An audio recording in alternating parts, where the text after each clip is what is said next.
أعوذ بالله من الشيطان الرجيم.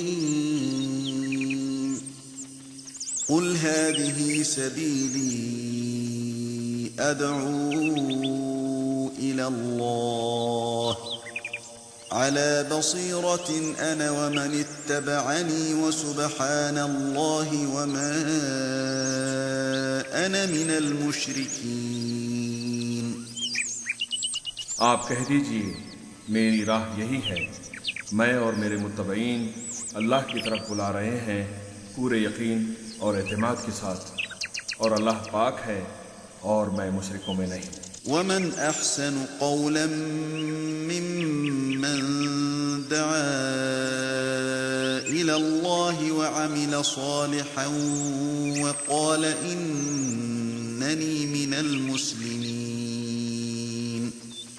ولا تستوي الحسنة ولا السيئة ادفع بالتي هي أحسن فإذا الذي بينك وبينه عداوة كأنه ولي حميم. وما يلقاها إلا الذين صبروا وما يلقاها إلا ذو حظ عظيم. اور اس سے زیادہ اچھی بات والا کون ہے جو اللہ کی طرف بلائے اور نیک کام کرے اور کہے کہ میں یقیناً مسلمانوں میں سے ہوں. نیکی اور بدی برابر نہیں ہوتی، برائی کو بھلائی سے دفع کرو، پھر وہی جس کے اور تمہارے درمیان دشمنی ہے ایسا ہو جائے گا جیسے دلی دوست. اور یہ بات انہی کو نصیب ہوتی ہے جو صبر کرتے ہیں، اور اسے سوائے بڑے نصیب والوں کے کوئی نہیں پا سکتا. رحمة الله وبركاته. إن الحمد لله نحمده ونستعينه ونستغفره ونعوذ بالله من شرور أنفسنا ومن سيئات أعمالنا. من يهده الله فلا مضل له ومن يضلل فلا هادي له، وأشهد أن لا إله إلا الله وحده لا شريك له، وأشهد أن محمدا عبده ورسوله. يا أيها الذين آمنوا اتقوا الله حق تقاته ولا تموتن إلا وأنتم مسلمون. يا أيها الناس اتقوا ربكم الذي خلقكم من نفس واحدة وخلق منها زوجها وبث منهما رجالا كثيرا ونساء، واتقوا الله الذي تساءلون به والأرحام إن الله كان عليكم رقيبا. يا أيها الذين آمنوا اتقوا الله وقولوا قولا سديدا يصلح لكم أعمالكم ويغفر لكم ذنوبكم ومن يطع الله ورسوله فقد فاز فوزا عظيما. أما بعد فإن خير الحديث كتاب الله وخير الهدي هدي محمد صلى الله عليه وسلم وشر الأمور محدثاتها وكل محدثة بدعة وكل بدعة ضلالة وكل ضلالة في النار. أعوذ بالله السميع العليم من الشيطان الرجيم من همزه ونفخه ونفثه. يا أيها النبي قل لأزواجك وبناتك ونساء المؤمنين يدنين عليهن من جلابيبهن ذلك أدنى أن يعرفن فلا يؤذين وكان الله غفورا رحيما. آپ کے سامنے سورۃ الاحزاب کی جو آیت تلاوت کی ہے، اس آیت میں اللہ تبارک و تعالیٰ نے نبی کریم صلی اللہ علیہ وسلم سے خطاب کر کے فرمایا کہ اے پیغمبر، آپ اپنی ازواج مطہرات کو، اپنی بیویوں کو، اپنی بیٹیوں کو اور مومن عورتوں کو حکم دیں کہ وہ اپنی چادریں اپنے اوپر لٹکا لیا کریں. ذَلِكَ أَدْنَىٰ يُعْرَفْنَ فَلَا يُؤْذَيْنَ. اس سے یہ ہوگا کہ وہ کہ وہ شریف خواتین ہیں، فلا یؤذین، تو معاشرے میں انہیں کوئی ستائے گا نہیں، تکلیف نہیں دے گا. وکان اللہ غفورا رحیما، اور اللہ تعالیٰ اب تک تم سے جو غلطیاں اور کوتاہیاں ہو چکی ہیں انہیں معاف کرنے والا مہربان ہے. اس آیت کے ترجمے سے یا ترجمانی سے آپ نے ملاحظہ کیا کہ اللہ تبارک و تعالیٰ نے اس آیت میں پردے کا حکم دیا ہے. دیکھیے، عورت ایک ایسی مخلوق ہے جس کے اندر اللہ تبارک و تعالیٰ نے بڑی نزاکت رکھی ہے. اس کے ظاہر میں نزاکت ہے، اس کے لباس میں نزاکت ہے، اس کے زیورات میں نزاکت ہے، اس کی آواز میں نزاکت ہے. اس لیے شریعت نے حکم دیا ہے کہ عورت اپنی اس نزاکت کو، جو کہ اس کی زینت ہے، ہر کسی کے سامنے ظاہر نہ کرے بلکہ چھپائے. وہ چاہے برقعے کی شکل میں چھپائے یا چاہے کسی چادر کی شکل میں چھپائے. زینت کو چھپانا پردہ کہلاتا ہے، جس میں ہر طرح کی زینت چھپ جائے، آواز کی زینت چھپ جائے، زیورات کی زینت چھپ جائے، جسم اور بدن کی زینت چھپ جائے، لباس کی زینت چھپ جائے، خوشبو کی زینت چھپ جائے۔ یہ تمام زینتیں جس برقعے میں، جس چادر میں چھپ جاتی ہیں اس کو شرعی پردہ کہا جاتا ہے۔ ورنہ اگر کہنے کو تو کوئی خاتون برقع پہنی ہوئی ہے لیکن زیورات کی جھنکار ہے یا خوشبو لگائی ہوئی ہے اور مہک لوگوں کو اس کی جانب متوجہ کر رہی ہے، تو ایسی خاتون برقع پہن کر بھی گویا بے پردہ ہے، برقع پہن کر بھی ایسی خاتون بے پردہ ہے۔ اس لیے اسلامی پردے کا بڑا وسیع تصور ہے۔ عورت کی آواز پردہ ہے، اس کی زیورات کا پردہ ہے، اس کی جو مہک اور خوشبو اس کا پردہ ہے، اس کے بدن اور جسم کا پردہ ہے، عورت کی آواز پردہ ہے۔ قرآن مجید نے امہات المومنین سے خطاب کر کے فرمایا یا نساء النبی لستن کاحد من النساء ان اتقیتن فلا تخضعن بالقول فیطمع الذی فی قلبہ مرض وقلن قولا معروفا۔ اے نبی کی بیویوں، تم عام عورتوں جیسی نہیں ہو۔ دیکھو خطاب نبی کی بیویوں سے، ازواج مطہرات سے خطاب کر کے قرآن مجید کہہ رہا ہے۔ پہلی بات تو تم عام عورتوں جیسی نہیں ہو، یہ نبی کی بیویوں کا مقام اور مرتبہ اس سے معلوم ہو رہا ہے۔ لیکن آگے جو بات فلا تخضعن بالقول، کہا کہ جب کسی اجنبی مرد سے بات کرنے کا موقع آ جائے تو نرم لہجے میں بات نہیں کرنا۔ عورت کی آواز میں اللہ تعالیٰ نے ایک طرح کی کشش رکھی ہے، نسوانیت رکھی ہے، تو لہٰذا عورت جب سب سے پہلے تو بغیر کسی سبب کے کسی اجنبی عورت سے بات نہ کرے، اور اگر بات کرنے کا موقع آ جاتا ہے، خرید و فروخت کرتے ہوئے، لین دین کرتے ہوئے بات کر سکتی ہے اجنبی مردوں سے عورت، لیکن شرط یہ ہے فلا تخضعن بالقول، نرم لہجے میں بولے گی نہیں، بلکہ اپنے لہجے میں عورت کو ذرا سختی اپنانی چاہیے، ایسی سختی کہ تھوڑی دیر کے لیے سامنے والا یہ سوچنے لگے پتہ نہیں کیوں یہ خاتون اس قدر غصے میں بول رہی ہے۔ ہاں وَقُلْنَ قَوْلًا مَعْرُوفًا، یہ سختی صرف لہجے کی حد تک ہو، بات اپنی جگہ صحیح ہو، بات اپنی جگہ درست ہو، صحیح بات کہا کرو، مگر ذرا سخت لہجے میں کہا کرو۔ اس سے آپ سمجھ سکتے ہیں کہ عورت کی آواز بھی پردہ ہے۔ جب عام گفتگو ایک عورت اپنی فطری آواز میں نہیں کر سکتی اجنبی مردوں کے سامنے، تو ذرا سوچیں کسی بالغ عورت کی زبانی نظمیں سننا، بھلے سے وہ حمد اور نعت ہی کیوں نہ ہو صحیح، کہاں تک جائز ہوگا؟ اس لیے کہ نظموں میں آواز کی نسوانیت اور بڑھ جاتی ہے، آواز کی نزاکت اور بڑھ جاتی ہے نظموں میں۔ جب ایک عورت اپنی فطری آواز میں عام گفتگو نہیں کر سکتی مردوں کے سامنے، تو پھر مردوں کے سامنے عورت کہاں سے نظمیں عظمیں پڑھ سکتی ہے، جس کا کہ آج ہمارے معاشرے میں رواج ہو پڑا ہے۔ احادیث میں جہاں بھی عورتوں کے نظم پڑھنے کا ذکر آتا ہے، وہاں اس بات کی ہمیں صراحت ملتی ہے کہ وہ اشعار پڑھنے والیاں وہ بڑی خواتین نہیں ہوا کرتی تھیں، بلکہ وہ اشعار پڑھنے والیاں عہد نبوی میں چھوٹی بچیاں ہوا کرتی تھیں۔ ہاں ایک عورت ایسی جگہ، ایسی مجلس میں جہاں صرف خواتین ہیں، جہاں اس کی آواز مردوں تک نہیں جاتی ہو، وہاں عورت نظمیں پڑھ سکتی ہے، جو پڑھنا چاہے پڑھ سکتی ہے۔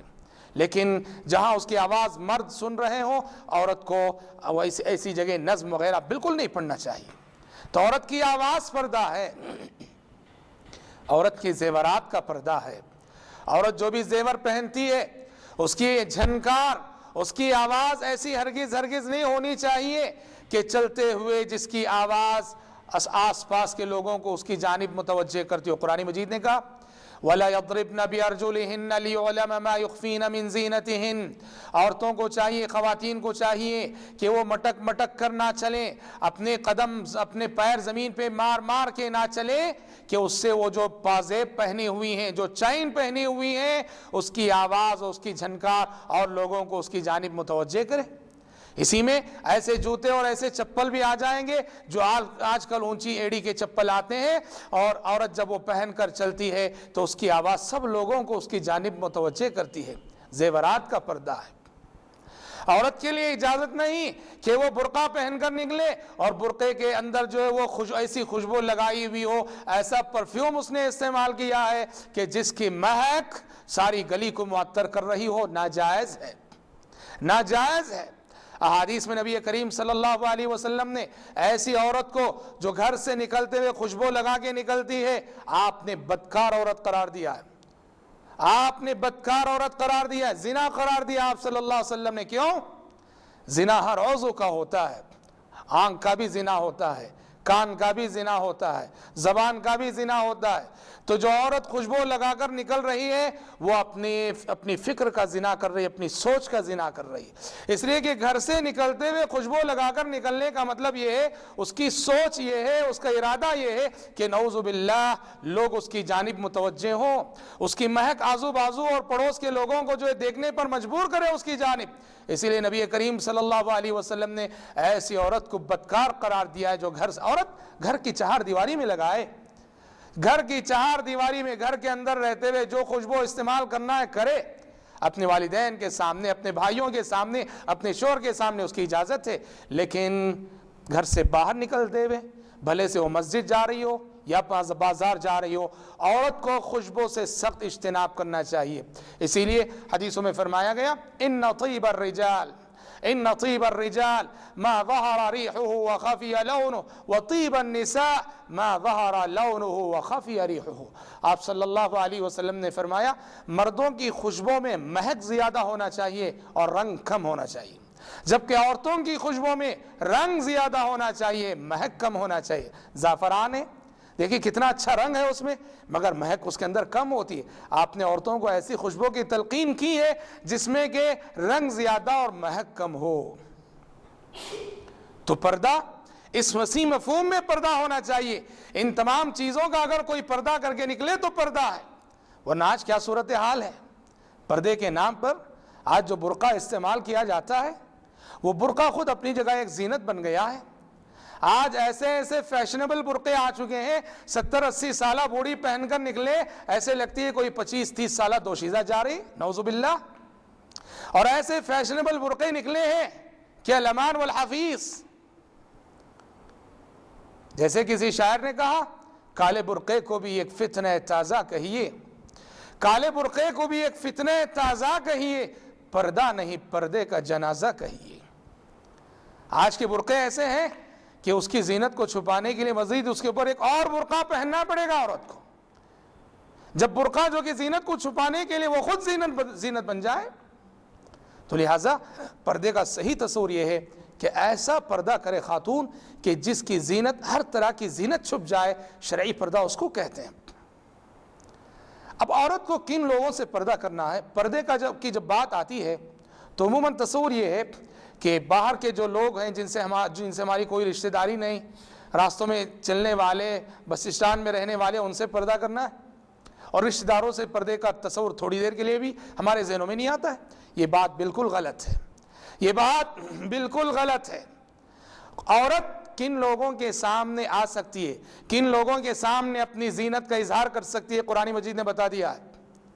جو سورہ نور کی آیت ہے جو بھی میں بتا رہا ہوں، اس آیت میں جو رشتہ دار مذکور ہیں، ان کے علاوہ جو رشتہ داریاں ہیں، ان کے سامنے عورت اپنی زینت ظاہر نہیں کر سکتی۔ قرآن مجید بتاتا ہے، کہتا ہے عورت کن کے سامنے اپنی زینت ظاہر کر سکتی ہے؟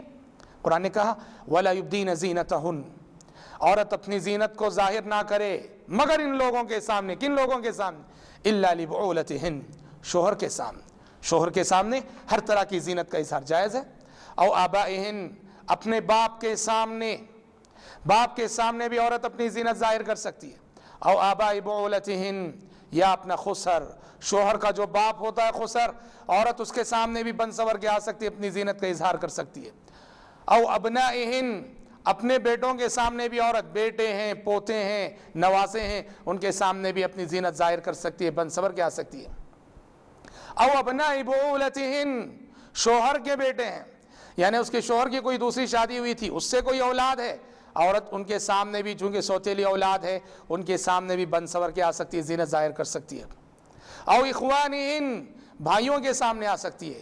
او بنی اخوانہن، بھتیجوں کے سامنے آ سکتی ہے، بھائی کے جو بچے ہوتے ہیں۔ او بنی اخواتہن، بہنجوں کے سامنے آ سکتی ہے، اس لیے کہ خالہ ہونے کی حیثیت سے اپنی بہنجوں کے سامنے اظہار زینت حلال ہے۔ او نسائہن، یا اپنی میل جول کی عورتیں، او ما ملکت ایمانہن، یا عورت کے اپنے جو غلام ہوتے ہیں جنہیں اس نے اپنے پیسوں سے خریدا ہوتا ہے یا اس کی ملکیت کے غلام ہیں، ان کے سامنے بھی عورت زینت ظاہر کر سکتی ہے۔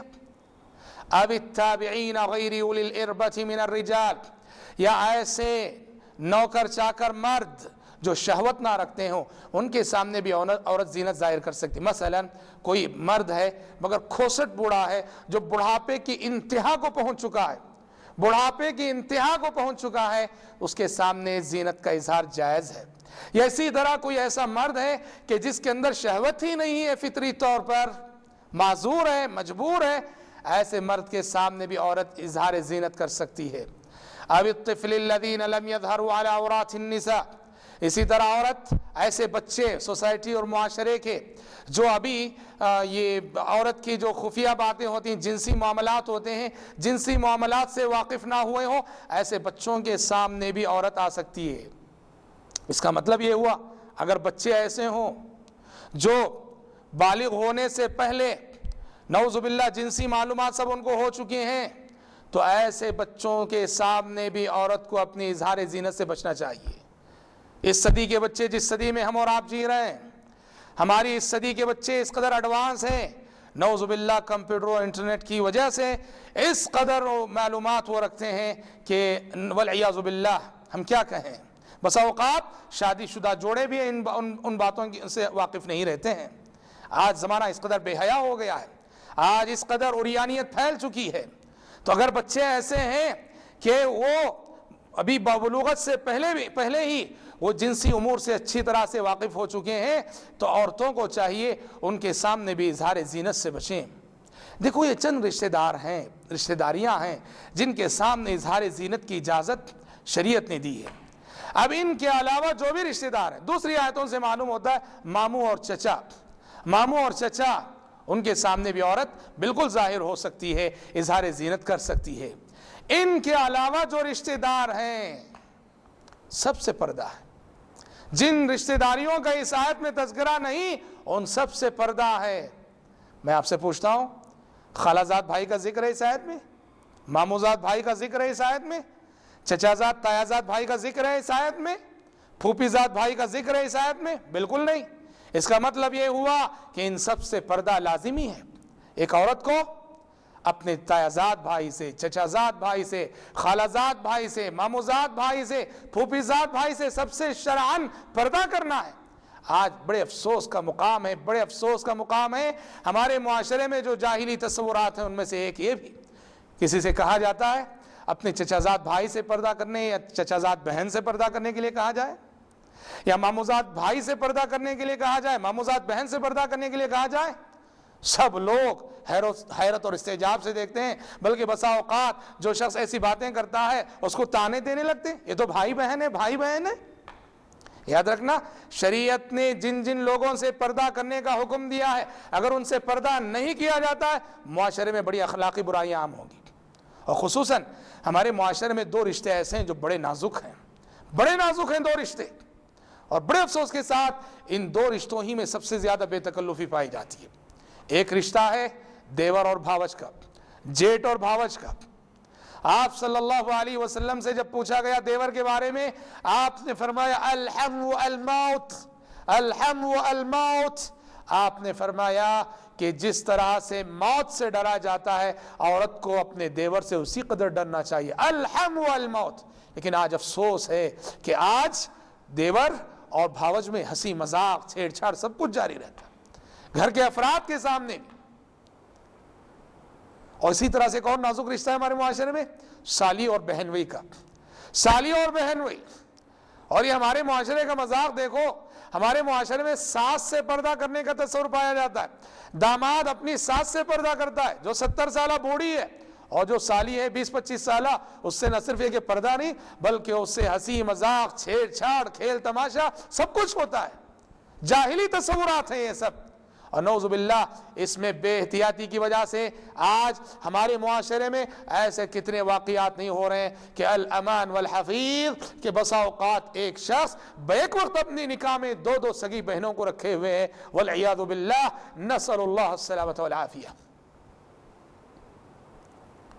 تو پردہ سب سے زیادہ ضرورت انہی رشتہ داروں سے پردہ کرنے کی ہوتی ہے، اس لیے کہ ہمارے گھروں میں آیا جایا کرتے ہیں، ان کے ساتھ اٹھنا بیٹھنا ہوتا ہے۔ مگر افسوس ہے کہ ہمارے معاشرے میں جو اجتماعی گناہ اور غلطیاں ہم کر رہے ہیں، ان میں سے ایک یہ بھی ہے کہ ہم ایک ہی جگہ بیٹھ کر ہم یہ رشتہ داریاں جن سے پردہ کرنے کا حکم دیا گیا ہے، ان کے ساتھ ہم بڑی بے تکلفی کے ساتھ رہتے ہیں۔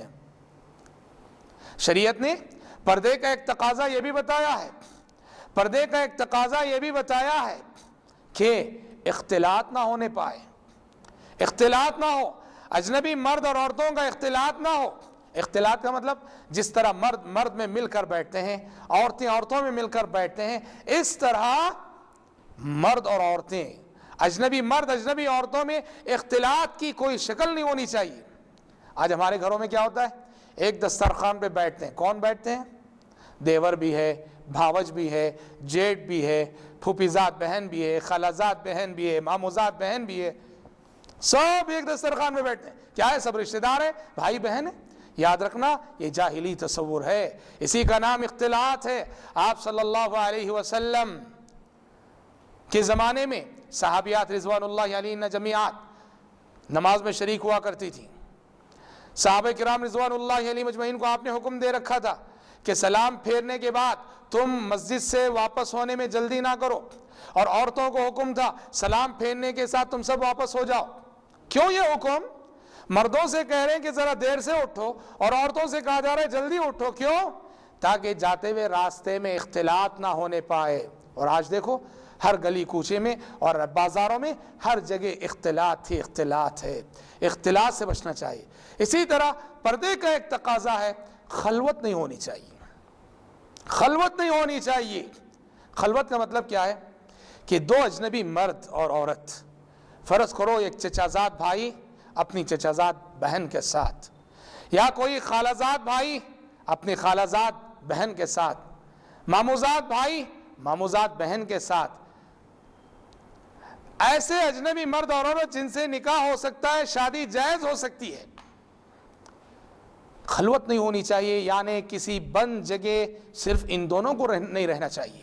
آپ صلی اللہ علیہ وسلم نے فرمایا لا يخلون رجل بامرأة ليس معها ذو محرم منها، کہ تم کوئی شخص ہرگز کسی اجنبی عورت کے ساتھ اس حالت میں خلوت میں نہ رہے کہ اس اجنبی عورت کے ساتھ اس کے اپنے محارم میں سے کوئی نہ ہو۔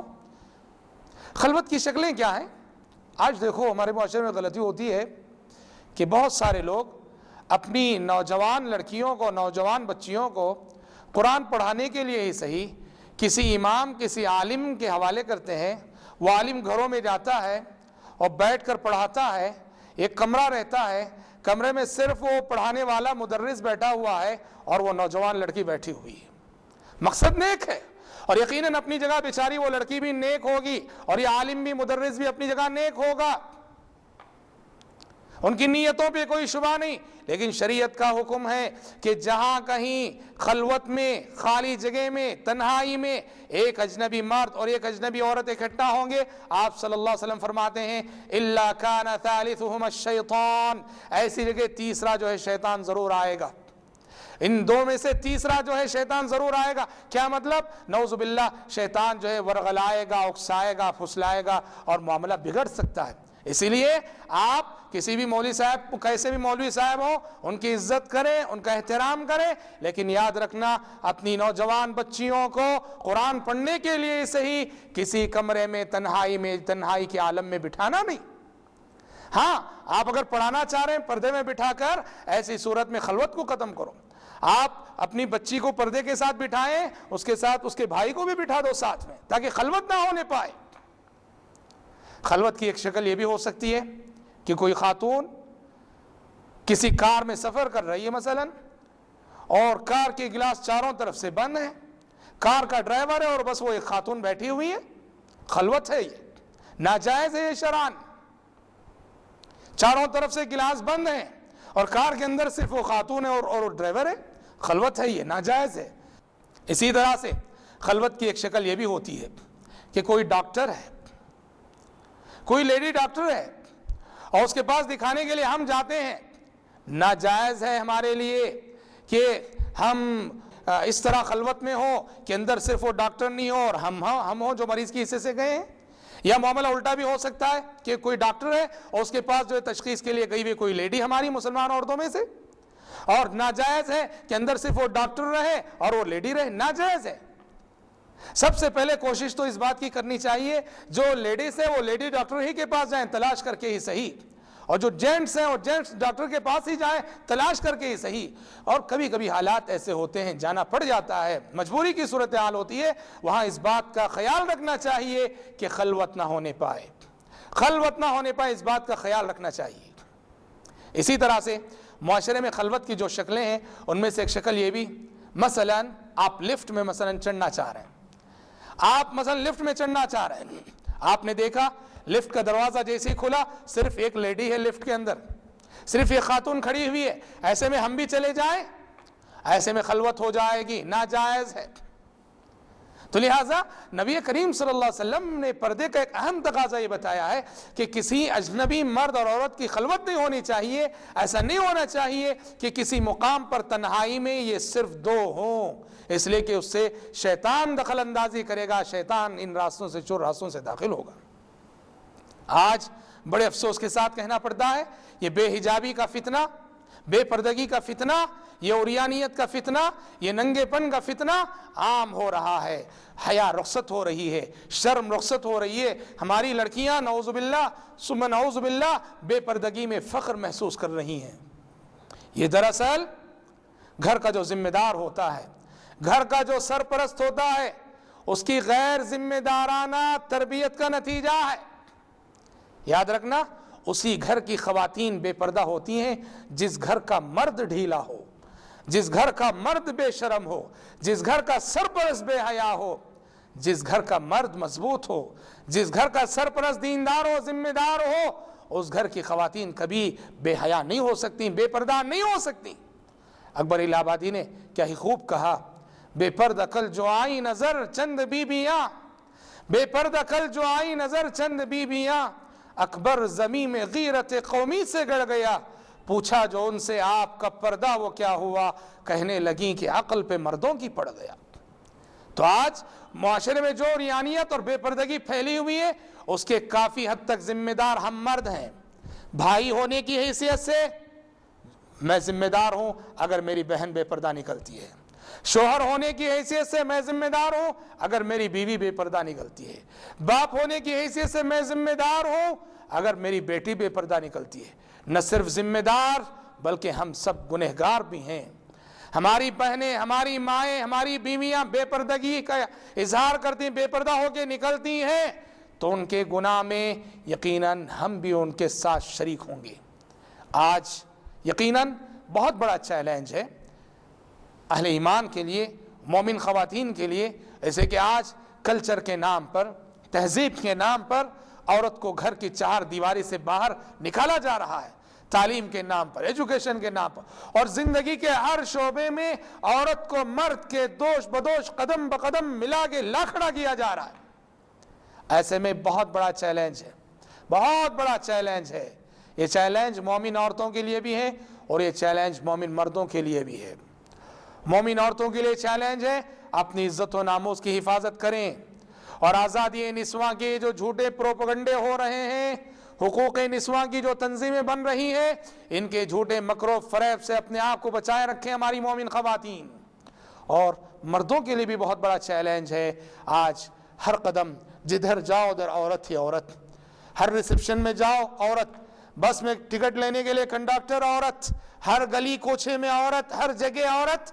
بہت بڑا چیلنج ہے, فتنہ ہے, قدم قدم پر فتنے ہیں. اپنے ایمان کی حفاظت کرنا, اپنی عزت و آبرو کی حفاظت کرنا, اپنی امانت داری کی حفاظت کرنا, یہ ہر مومن مرد اور عورت کی ذمہ داری بنتی ہے. ایسے میں اس چیلنج کو ہمیں قبول کرنا چاہیے اور اللہ تعالیٰ سے مدد اور توفیق مانگنی چاہیے کہ فتنوں کے اس ماحول میں رب العالمین ہم سب کو, آپ سب کو یہ حوصلہ اور یہ ہمت عطا کرے کہ ہم حالات کا مومنانہ جرأت سے مقابلہ کر سکیں اور اپنی عزت و ناموس پہ، اپنی جوانی پہ داغ آنے نہ دیں. یہ مومنانہ طرز زندگی ہوگا. اللہ تعالیٰ سے دعا کریں، اللہ تعالیٰ سے توفیق مانگیں. اللہ کی توفیق شامل حال ہوگی تو کوئی کام ناممکن نہیں، کوئی کام مشکل نہیں. رب العالمین کہنے والے کو اور سننے والوں کو ان باتوں کی توفیق عطا فرمائے. آمین. وآخر دعوانا الحمد للہ رب العالمین.